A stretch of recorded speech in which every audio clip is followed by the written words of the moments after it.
BYD had a recent recall of almost 100,000 of their vehicles, mostly in China, not entirely in China, because of quite a serious issue, really.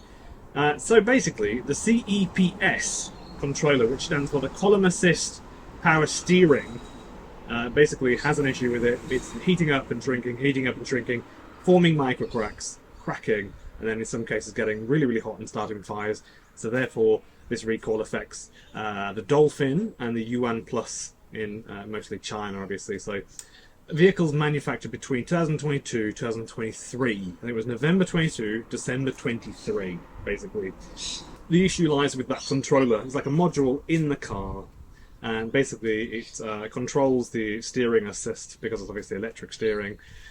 Where there's a capacitor which may develop micro cracks in the capacitor over time. These cracks expand, basically, and they can and have led to short circuits. And it's a capacitor, so, I don't know the voltage of the capacitor or the size of it. Probably quite big, probably quite bad. Even little ones, it's pretty rough.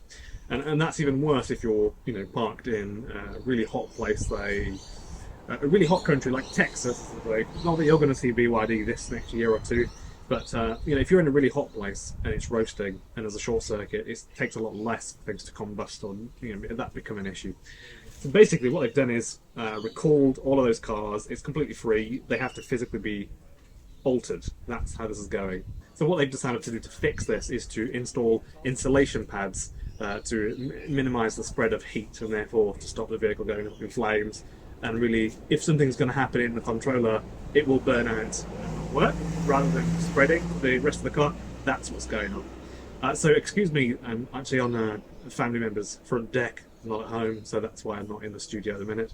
I hope you don't mind that. I'm Ben Alexander, and I make these EV news videos most days. So remember to subscribe if you're interested in all the latest stuff that's going on. I can give you a bit of insight into it. Generally speaking, it gets nerdy at times, very detailed. I kind of assess data and look into data, that sort of stuff specifically. This is not a channel for rage baiting stuff or clickbaiting stuff or, where things are dramatized crazily.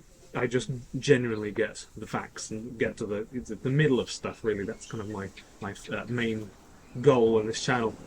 That makes my channel different, I think, because a lot of it is not. They're either content farms, like certain, Australian YouTubers, or, there are some others. And I think there's one in America where I'm not going to say who, but, rage baity stuff. That stuff is just irritating, and that's just a byproduct of modern society.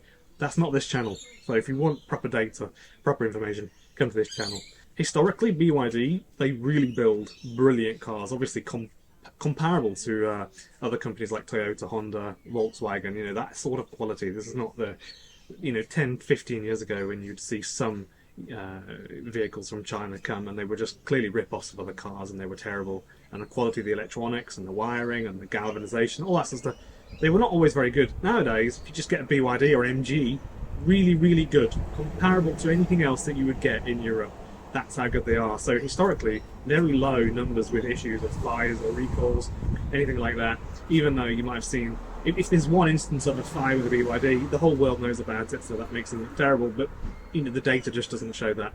No data does. If you think so, get my email address below and send me some data, because I'm pretty sure I know the data. I do this every day. In terms of numbers, basically, for instance, 2023, BYD had 120,000 recalls globally for all their millions of cars. That's what they had. It's not very bad at all, including some minor software updates that they just did over the internet. That's the sort of recall. These days, that's what we call a recall.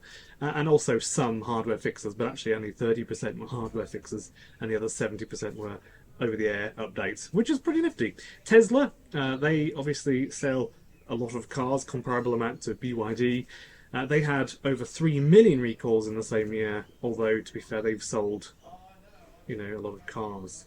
So, there's a lot of... Anyway, 3 million in a year. So that basically just shows how good BYD are. They're very, very good.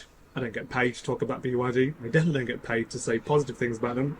In fact, if you look back early in my videos from a couple of years ago, I would occasionally say something bad about BYD with the panels and that sort of stuff, having a bit of a wave to them, and I get lectured in the comments, but that's irrelevant, honestly. It doesn't matter to me. I just talk about what's happening, however that looks. That's what I say. So yeah, that's it. That's the recall. It's a pretty bad one. But yeah, thanks for watching, and enjoy the videos coming up this week. I'm hoping for the rest of this year and all the way through next year, every day. And I really don't want to think about missing a video, but I might. But I hope I can do it every day.